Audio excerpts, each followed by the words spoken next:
Hello, everyone, and welcome to another episode of I Can't Remember Shit. I am delighted to welcome back to the podcast my lovely little sister, Caroline Barton. Hi, Caroline. Hello.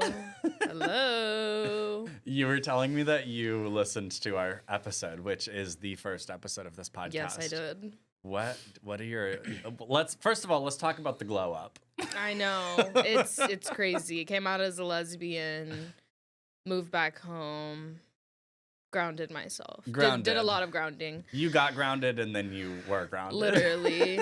I needed to be hospitalized is what I needed to be. But yeah, it was crazy. I didn't get very far because I was like, I'm going to listen to this to prepare myself for a podcast. Yeah. And my audio was shitty. Yes. First of all. Zoom crunchy audio. Zoom crunchy. And I think I didn't have a microphone. I think I was using like a headphone piece to speak into, which is just Well, really I told funny. you to do that because that's the best practice because the internal mic on your computer. But it was rough. It was really rough. And I was just laughing at myself. I told Evan right before we started recording that I sounded like a gay man. Literally. Well, you still do. I was just like, ew. Just like the way that I was talking, like, it was just really funny. Yeah. And I think that I still talk like gay men because I'm surrounded by a bunch of gay men. Well, and you consume gay male culture. And I consume a lot of the content. I'm in it. And so I can't help but... But Stan? It's happening. The dollification. The dollification. It's happening. Well, yes. Well, yes. Well, yes. It was just really crazy because I was like... I was just such a different person. And I was like, I'm going on a date with a man. And I was like...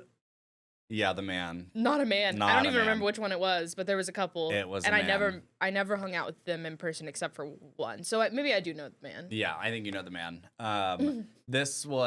So we're literally talking about over 4 years ago because we recorded in like October or something of 2020 via Zoom for this podcast that I am now bringing back from the life.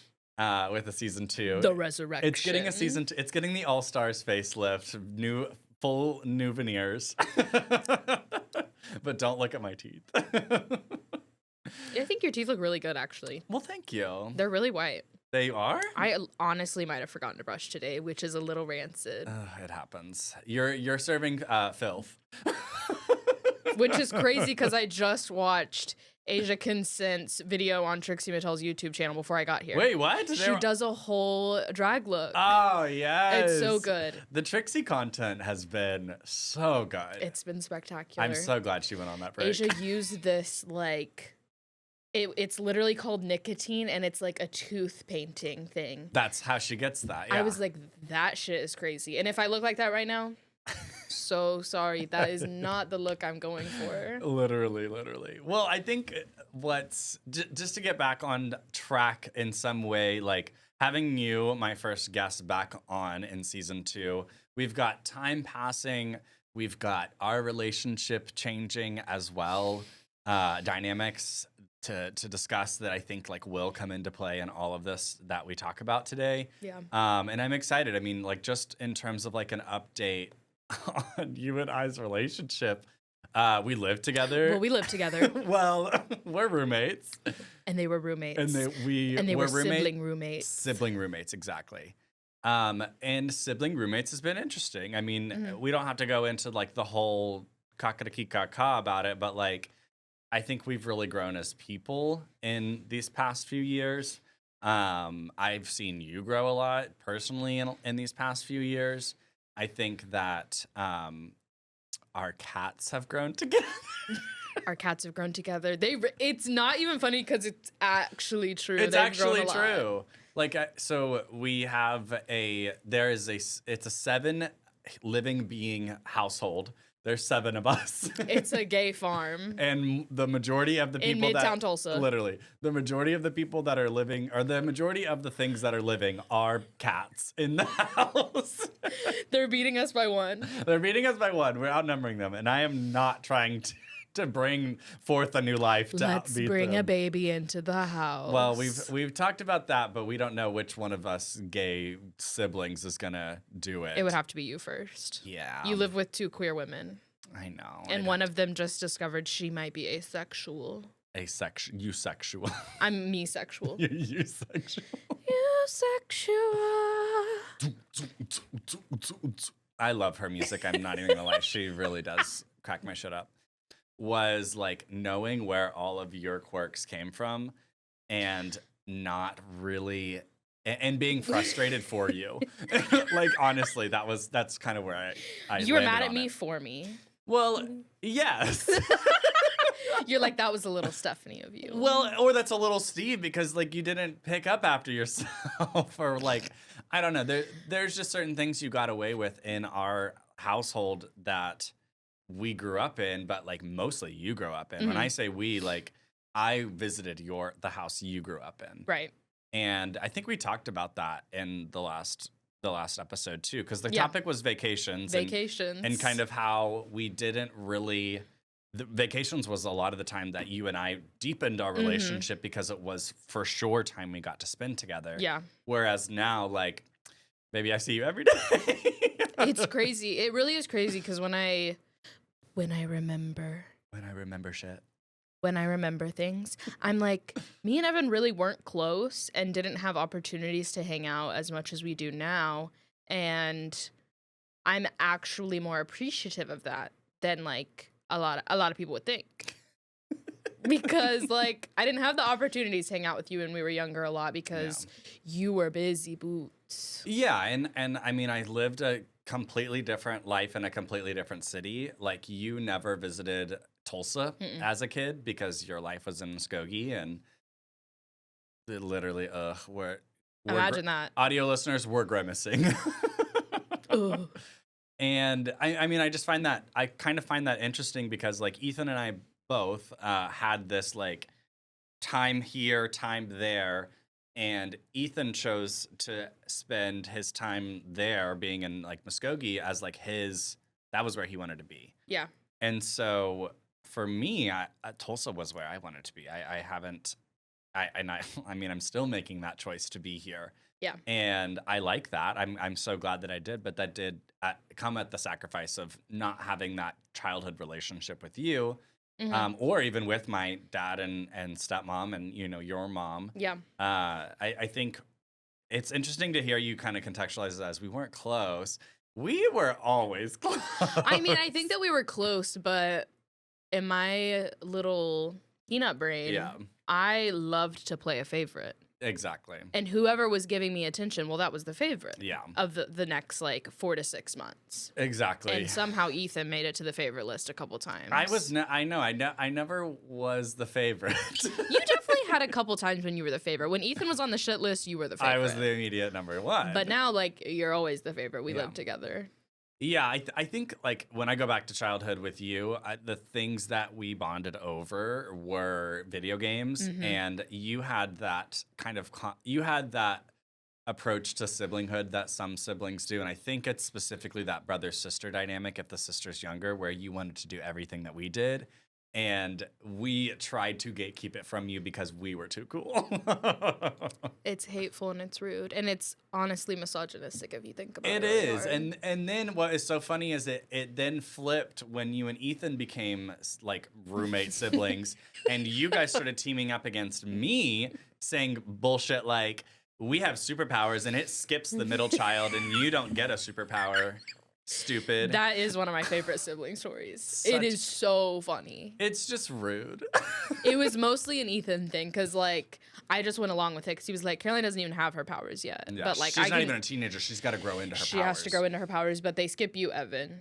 Yeah, and fuck you. And by the way, I was flying in the backyard earlier. Y'all can't see it though. Yeah, he was high in the backyard. No, never. No, never. He would never do that. He would never do that. But yeah, that's one scenario that I remember a lot of, like that whole you and I liking something. I think something a childhood memory of you and I that I have a lot, or that I think about a lot, is when I guess it was really when I did. I like begged for the Mortal Kombat game that came out in 2011. They call it Mortal Kombat 9, but it's actually because it's the ninth one in the game, but that's when they retconned the whole series. But it was the first Mortal Kombat game that wasn't the DC Universe crossover that was on Xbox 360 and PS3. I wanted it really badly, and I showed my mom the trailer for it, the launch trailer, and she was like, "No, absolutely not in my Christian household." Basically, it's a gory game. It's a very gory game, and like there's literally tits everywhere, and like I mean. She didn't know that you weren't interested in those at the time. Exactly. She didn't want me sexualizing the women, and she didn't have to worry about that. But you know who didn't give a shit was our parents, you and I's parents, my dad and Stephanie. And so they bought that game for us to have. And I was like, yes, I got to go to my dad's. I'm going to my dad's. I got to play Mortal Kombat at my dad's. And so anytime I'd play the Xbox, you would pretty much kind of wander in and watch. Or like your friend would come in there. Caroline always had a friend. Caroline always had a friend over. And so you and your friend, whichever friend it was, would always be kind of in my business. But it's so funny because I still do that to this day. I'm like, if someone around the house is doing something, let's just go and watch. Let's just do it together. Let's just sit and watch. But you were able to join in a little bit with this Mortal Kombat thing because we could play music and watch at the same time and play the game at the same time. And you and I bopped down to the Britney Spears Femme Fatale album. That was one of my favorites. So and I loved on the Xbox. I don't know if any other consoles do this if you put in a music CD anymore, but there were visualizers. Yeah. And so I would like turn on the Xbox and put a CD in and play the visualizer while I'm cleaning. And I was like, oh, I'm so cunt. Oh, I'm serving. I'm serving while I'm vacuuming dusting right this now. so hard. I honestly don't know if they do that anymore because the biggest reason was they had visualizers was because they couldn't render the album artwork. Oh, yeah. And so now everything's smart enough to do that, they don't even have to worry about it. It was just... I miss a visualizer, though. You literally threw me back. Good. Right after that phase with Mortal Kombat and Femme Fatale, I would play Call of Duty Black Ops 2, and I would play the Zombies mode, and I would listen to Beyonce's... I think it was her self-titled album. Oh, really? And I would listen to Haunted, and I was like, ooh, this is spooky vibes. I wish I remembered the lyrics to that song. I know when I'm haunting you, you must be haunting me.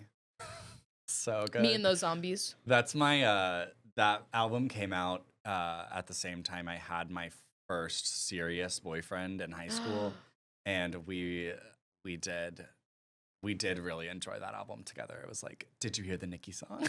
I think that was the like reloaded version. Was Feeling Myself on that album? No, that's on Pink Print. That's on Pink Print. Yeah. But they featured each other because they did and then Beyonce featured Nicki on the re-version of some song. I don't even remember what song it was on her self-titled. Not it being forgettable. Yeah, literally. But Feeling Myself wasn't, and that was a Nicki track. It was a good song.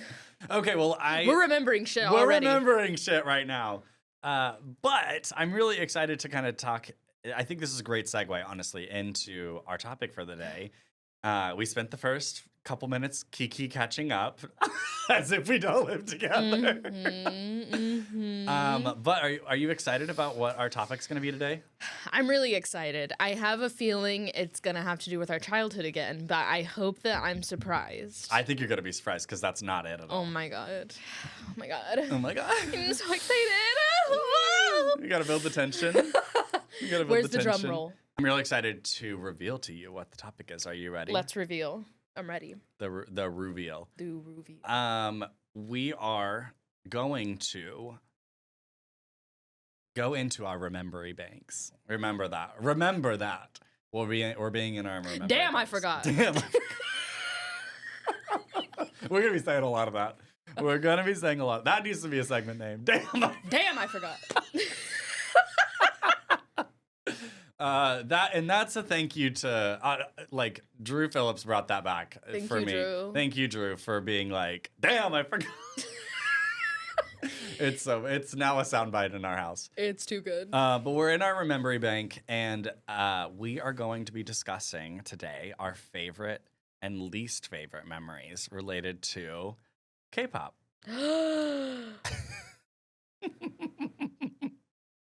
Ready? Who is that? Who is she? Well, she's a woman of many names and groups at this point. That would be Kim Lip from Luna. Oh, well, yeah. But now she's in Artemis. Yes. Diva. Well, let's get into it. Let's get into it. I have to like fully preface like this topic is something that I don't know if I would have gotten into K-pop if it weren't for you. That's high praise. That is you high fully praise. put me on. Kudos, mama, for spilling. Wow. And it's your impact. And I think it's really funny to kind of juxtapose what we just talked about. Like, oh, you wanted to do everything that your brothers wanted to do growing up. But now, like in this topic in particular, the script has been flipped.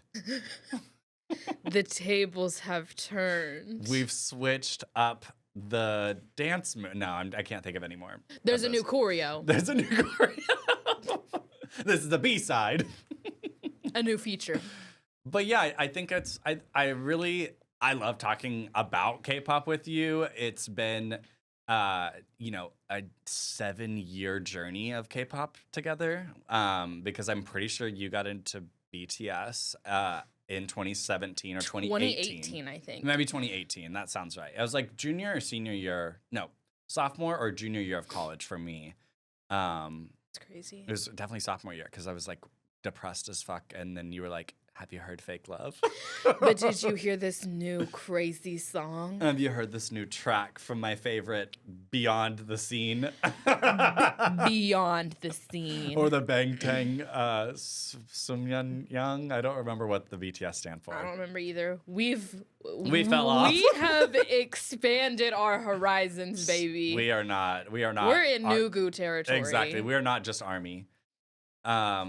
But yeah, I mean, honestly, I think we should talk about our first memory related to K-pop as well. That's kind of like what the first segment is.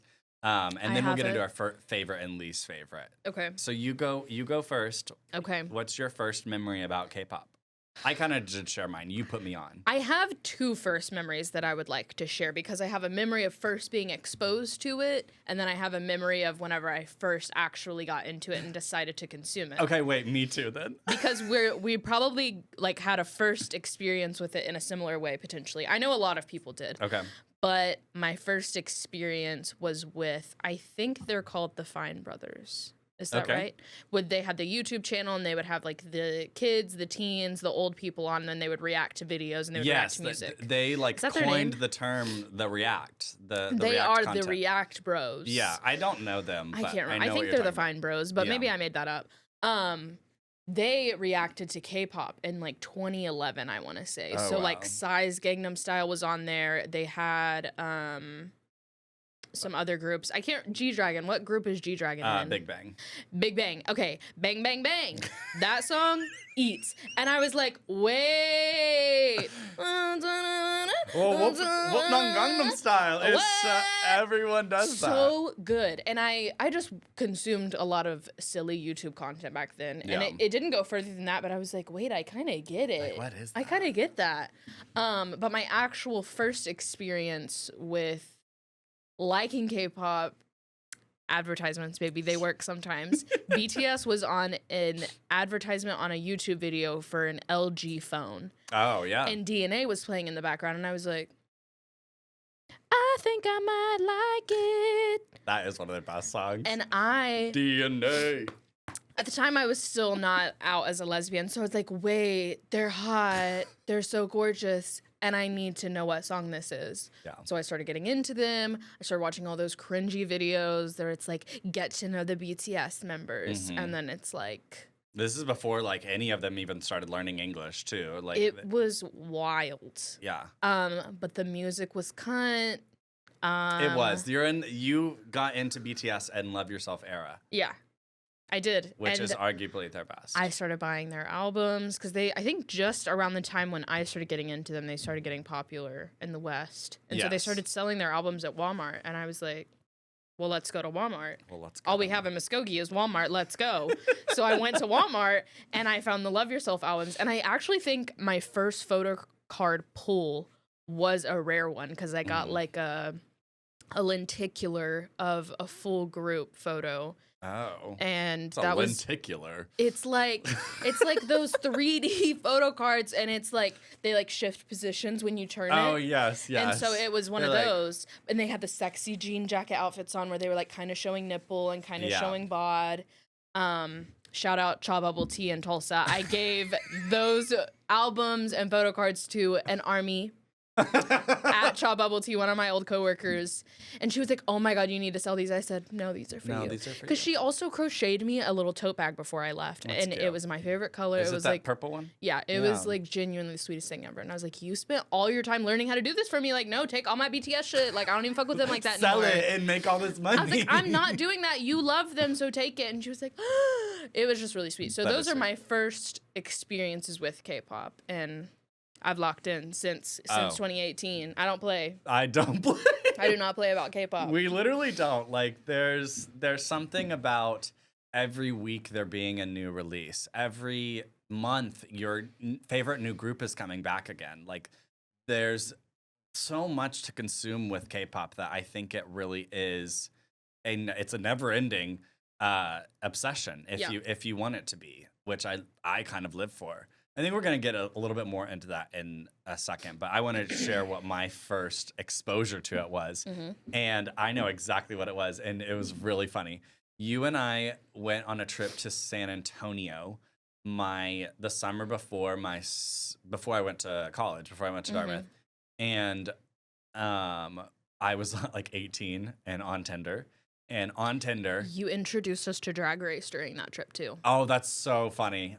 That's so funny. It's the same memory. I almost picked Drag Race as a word. It would have been good. It would have been good. We would have brought this moment up. I would have, because this is my first experience with Drag Race. That's so funny. Well, noted.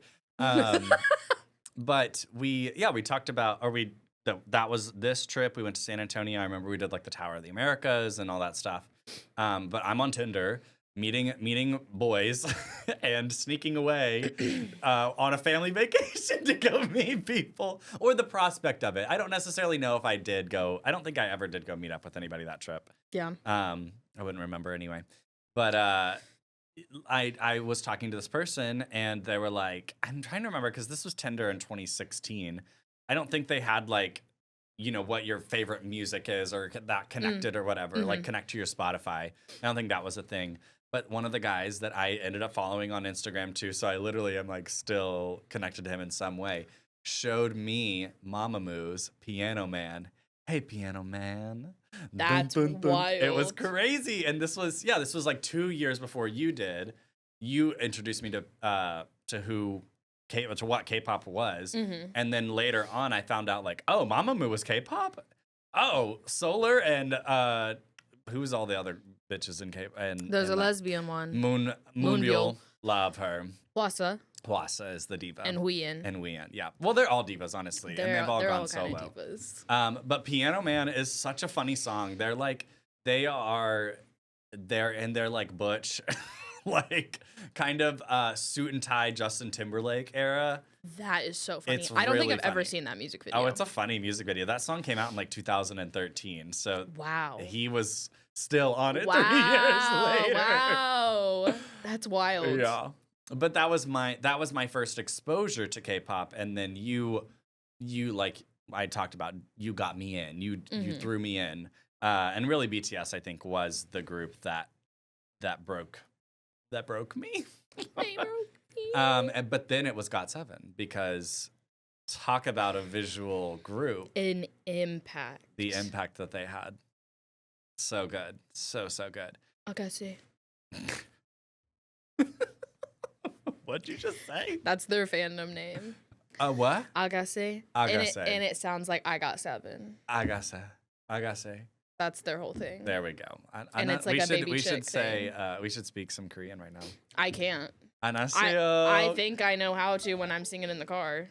Now we're going to go into I know we've been like, now we're going to go into our favorite memory. Now I actually want you to recall, remember, think about what your favorite memory related to K-pop is. if you can think of one in particular. I think I probably could. I don't know if this will be a topic later on. Or not a topic. What are you calling these? Segments? A segment or a point of discussion. A point of discussion, a segment, but probably a concert that I've been to. We just saw Atinys this past summer. Life-changing. Being a gay woman and seeing some sexy men dancing on a stage, wow. Because my thing with K-pop men, I want it sledded out. Yeah. Slut that shit out. It's not for me, but like for the sake of every other woman in this room, get it out. Swing that dick. Take your titties out. Like, I need to see all of that. Let me see the washboard abs. I want it to get wet. I want it to get sweaty. Oh, and it did. And it did. And it did. Oh. Songhwa. And then the whole like filled stadium, the Globe Life field goes wild. It was incredible. Other than that concert, I would probably say seeing Twice. I think the first time I saw Twice was my favorite of my two experiences. When we went together, right? When we went together. Yeah. With my mom as well. That changed her life. Mamas. What an amazing concert. They did the little wheel spin where it's like a random B-side. Yeah. So they do like 3 random B-sides for their encore, I think. Yeah.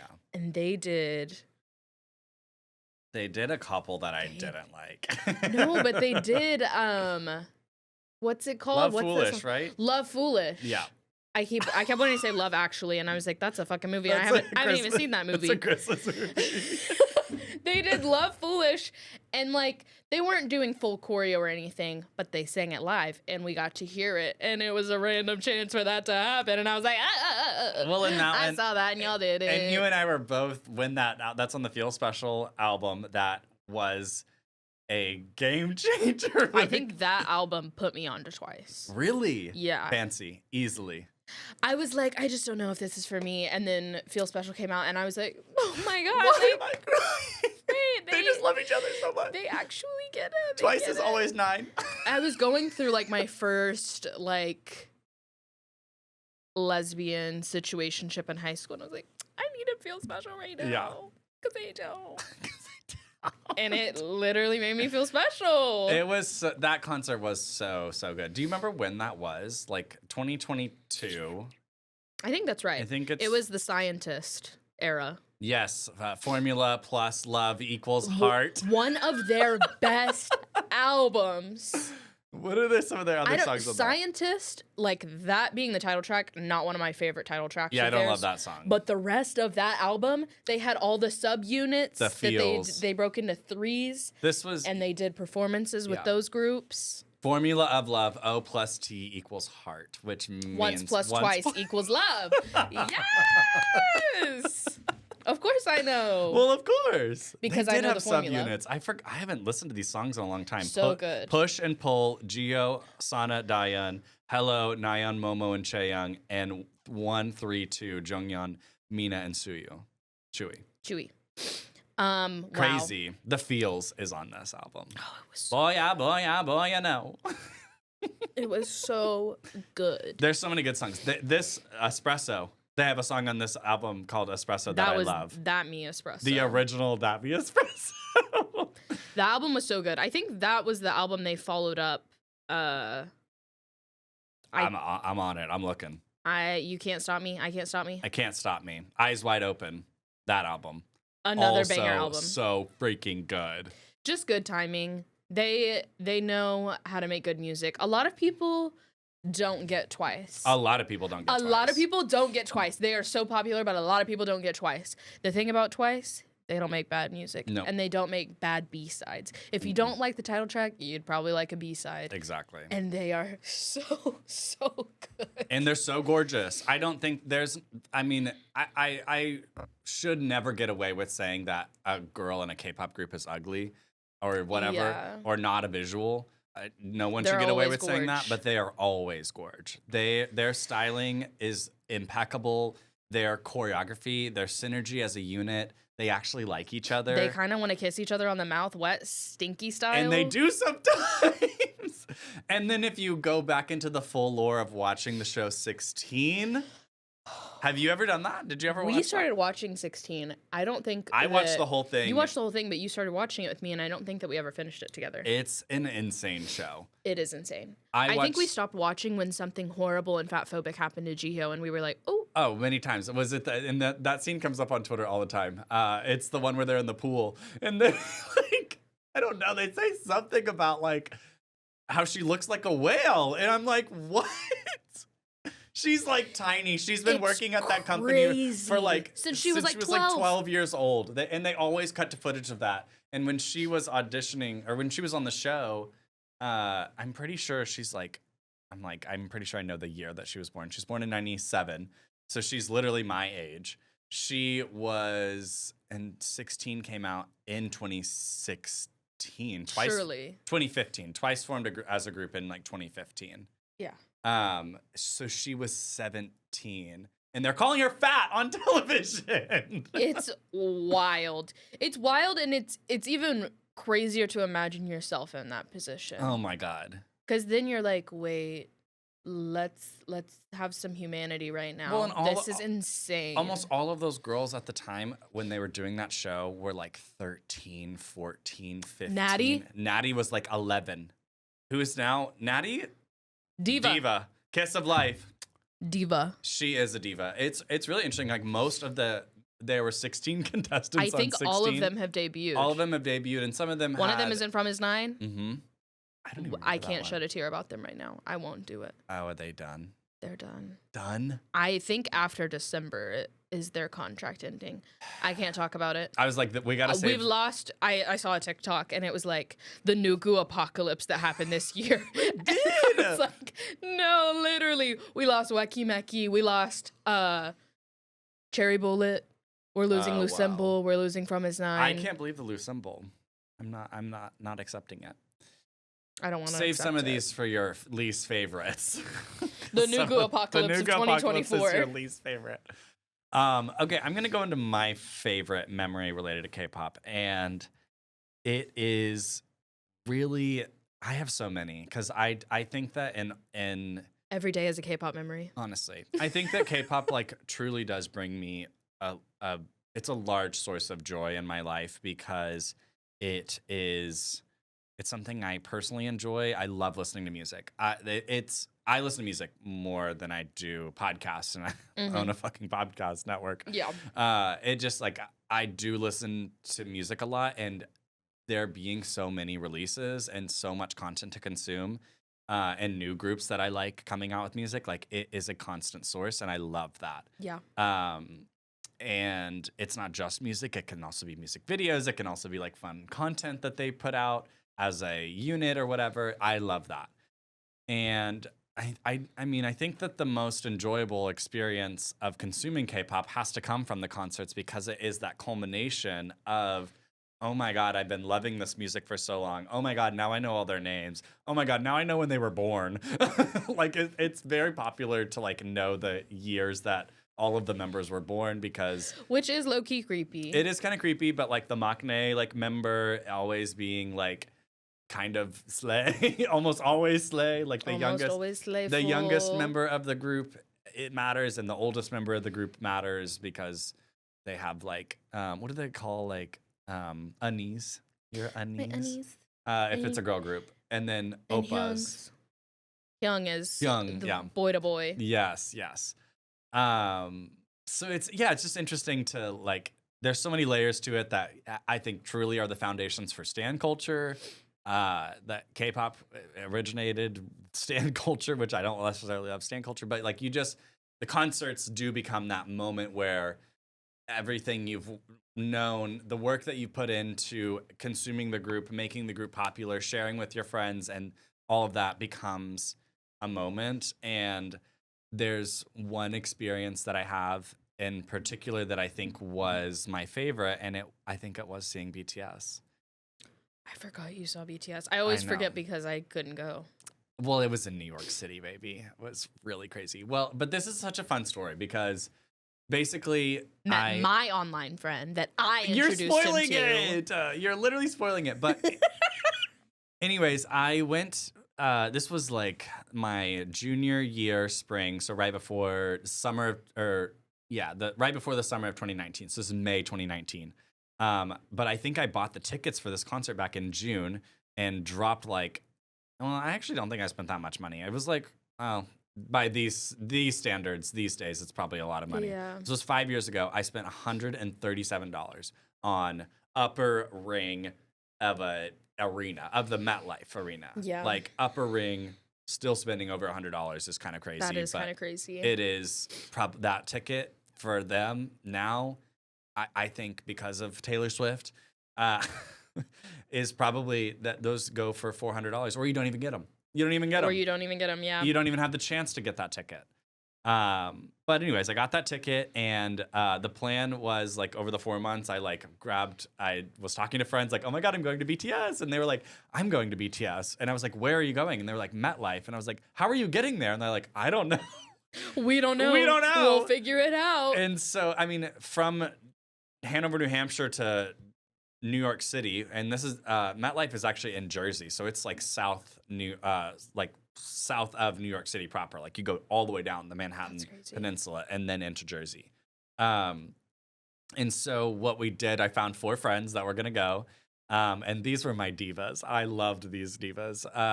It was Gabe, Janae, and my friend Ale. Love you guys. Were these people part of your dance group as well? None of them were, but I did a dance contest. I did a dance performance that day, then got in the car with these 3 divas, and we drove the entire way to New York, which was like 3.5 hours. Wow. And we got there, and when we got there, I like dropped them off at the front, and then I went and parked and like ran in because my seat was next to Danny, who was one of my favorite K-pop memories is making that friend group. Yeah. That you made and kind of added me into, which was really sweet. But we had this No Jams group.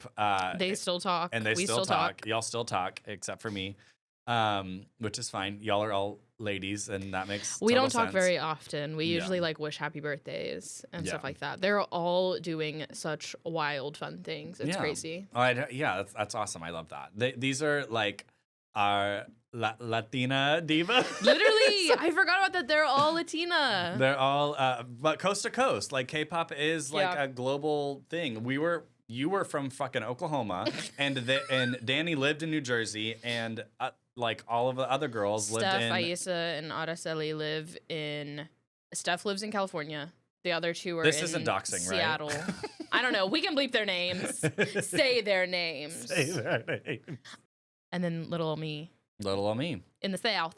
Well, and there were people that got kicked from that group, right? Oh, that group started off as like 20 people, and then we were like, they're annoying. They're annoying. Get rid of them. Getting rid of them. But my ticket was sat next to Danny, and so I like parked the car, ran in, and like as soon as I got there, the lights went down and they started. And it was iconic. Like, I'm not even joking. That was the best era of BTS. They were still active as a full group at the time. It was their best music.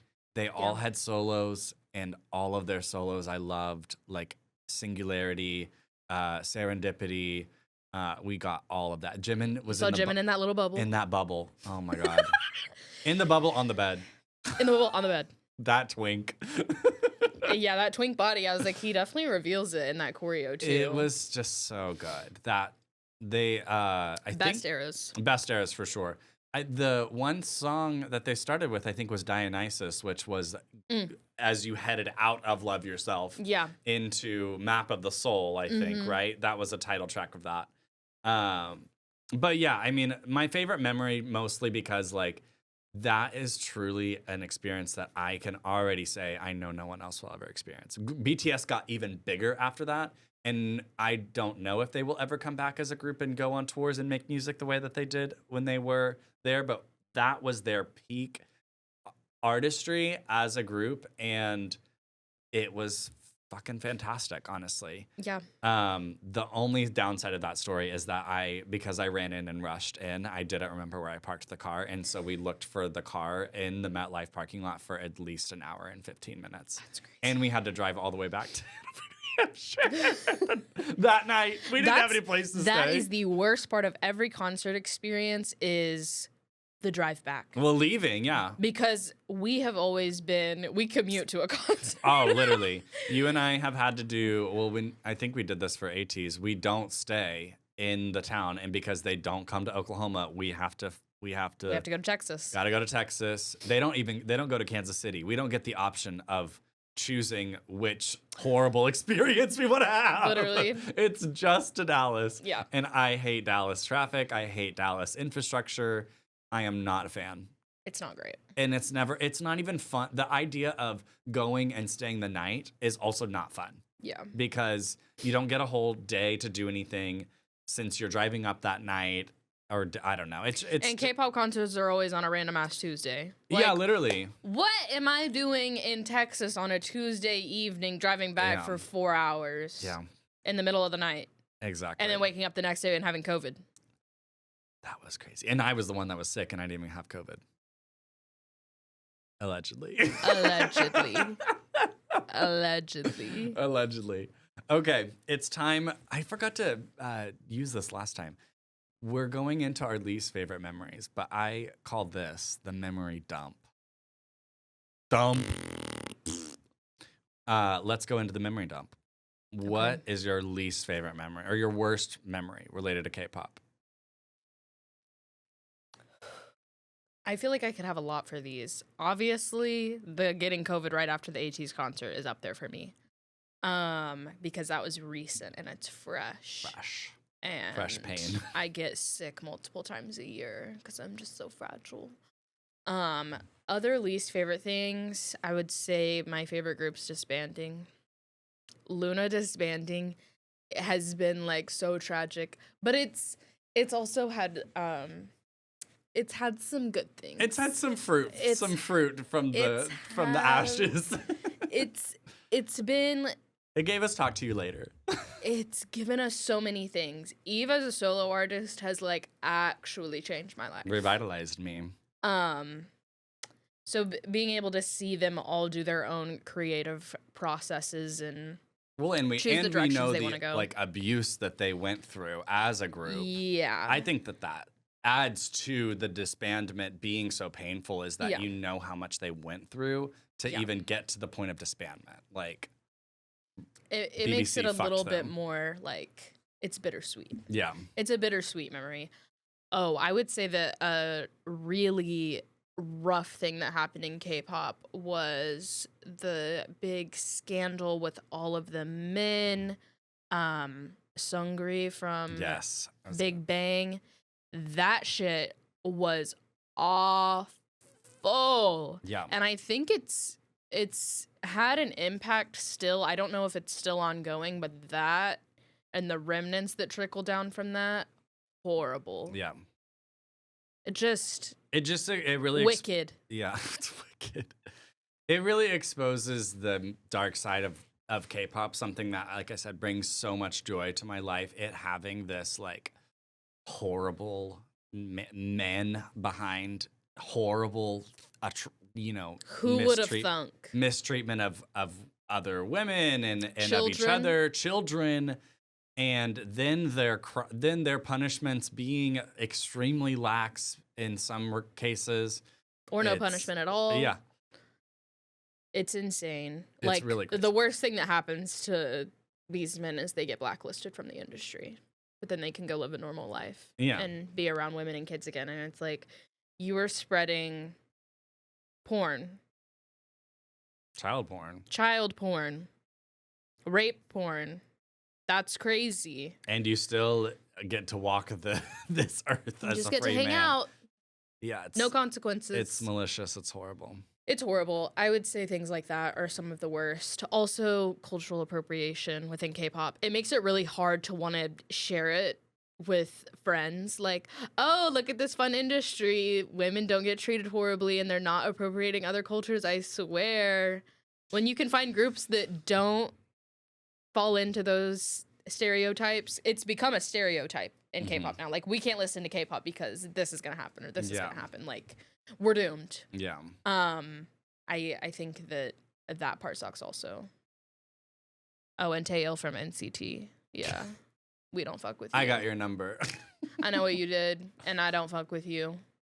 it just ruins the taste of a group for you. Absolutely. Like, how did nobody know? Yeah. How did nobody know that that's what you were up to? My least favorite memory is related to this. It's the last bit you just brought up, the cultural appropriation. I think, and it's funny because I don't know if this would count as my worst memory of it, but like it kind of is one of those threads of things. But people, K-pop artists getting love galored is my least favorite memory related to K-pop. And it is so funny. It is so horrible and yet so funny because it happens. It is happening. It's still happening. People are still getting love galored. You need to explain what love galored is for the non-K-pop fans. Okay, so there is this song by SZA that we love called Love Galore. And it features Travis Scott on it. It's on her, her Control album. That is like her best album. So Argue With Your Mother. It's such a good album. But Love Galore, like the lyrics are like, I'm not going to love galore myself. They're explicit. They're explicit. They say the N-word. And like a big thing in K-pop is when you're promoting your music, like you're almost always like there's almost always a camera on you. And you're doing lip syncs to other songs and doing dances to other songs. But this was a song that I feel like, it's a song from the Western music culture. This song released in like 2018 or whatever. But it kept happening over and over again where K-pop artists would be on video, whether it's like V Live or whatever like live streaming app they had. Or like just YouTube. Or YouTube, just aired on YouTube just forever. a video. Of them singing the lines to that song and just always mouthing the N-word like over and over again because that's what she does in that chorus or like in the lyrics of that song. And it's bad because of a lot of reasons. A lot of the people that are getting love galored speak English. Yes. And it's like, now you don't even have that excuse. Yeah. Even without that excuse, it is crazy what the stands of a group will come up with to be like, no, like, well, and you guys don't understand. They just don't know any better. Yeah. But it's like, how do you not know what the N-word is? Well, and there is a word in Korean that is like N-E-G-A, and they say it. It's I. Yeah, which means it's saying I. Like that's the translation. So it always gets people hear that, and a Western audience or American audience, if you will, hears that and is like, did they just say that? They just said the N-word. They just said the N-word. Like that is just weird and it sucks. But it is I think it's my least favorite because like it again, I think just tarnishes that like image of the person unintentionally, but it is their fault. But then the culture around stands defending them for no reason is also nasty and ugly. And baby, just apologize. They don't ever apologize. They issue apologies and it's their management. Yeah. And that always is odd because it doesn't ever, that's not sincere. No. And I don't know if, like, I guess maybe stan culture or just where we're at in America and where we're at with, anyone that's not Black saying that should apologize because I think that it's not ours. It's not theirs. It belongs. It's a privilege to have access to that language, and that's how it should be viewed. But and it's even worse because they're taking so much from Black culture just by considering themselves rappers, and a lot of K-pop is R&B or rap inspired, and then we're doing caricatures of Black people on like music shows Korean SNL and these other like comedy shows, and it's like, you wouldn't even have a career without Black people. Why are you mocking them? And why do you think you can say the N-word? Yeah. It's really wild, and it just makes you like disappointed and icky. I think a lot of that has taken me out of the stan aspect of K-pop. So like I enjoy the music and I love my girlies that I love, but beyond that, like I just can't get too attached or get too into it because I'm like, I can't trust y'all. Well, exactly, and it goes into the reason I brought this up. The first person that came to mind that got love galore is someone that I have forgiven, Not you forgiving. which I should forgive. I don't know. I don't know if forgiving's the right word, but someone that you and I have both come around to is Giselle from aespa, and this happened like 2 years ago. If it was 2 years ago, that's crazy. I feel like it was like 3, maybe. They started as a group in 2020 or 2021. That's crazy. But it was after It was not good. Savage, because we were devastated. But yeah, I don't know, and I would love to I would love to hear someone's thoughts on if this I don't know, not if this is right or whatever, but like how do you move past this, like in the eyes of the public culture or whatever? Like, does someone saying that, is it reprehensible? Is that the right word? Is it reconcilable? It is. And I'm not sure. I really just think that you and me as white people, white passing people, we have indigenous identity, but that makes we are experiencing the world through a white lens or through white privilege and all of those things. We can't really forgive. We can't forgive or forget for the sake of a black person. Exactly. Who that affects completely differently than us. Yeah. How I approach it is like, okay, well, that was really bad, and I hope that it doesn't happen again. Yeah. And I'm like, since you're being forced to apologize and call out, and I think she is such a good example of this. It has completely impacted how people perceive her, how people support aespa going forward. She is the least popular member of that group.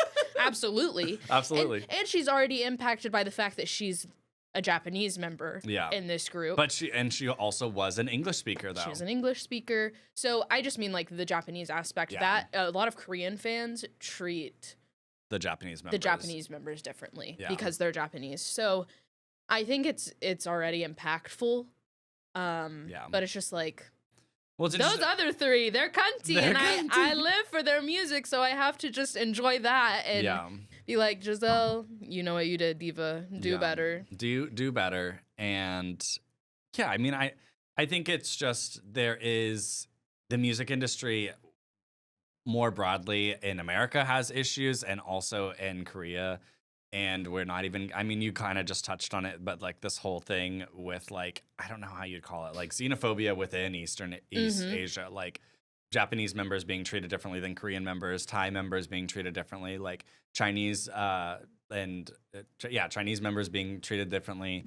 But there are also really interesting examples of how a very diversely Eastern Asian group like NCT, which has kind of has this global group appeal, if you will, has really, I think, broken some barriers when it comes to that by highlighting and creating these concepts and members of groups that really just popularize everyone or put everyone on the same field. Of course, there's the favoritism comes out more in the stan culture, but it's just interesting how the industry has like kind of changed when it comes to some of those things. And I think that K-pop in some ways has also been a good example of East Asian culture becoming, how it can become popular in the West and what that means, how like the globalization of K-pop has introduced so many people to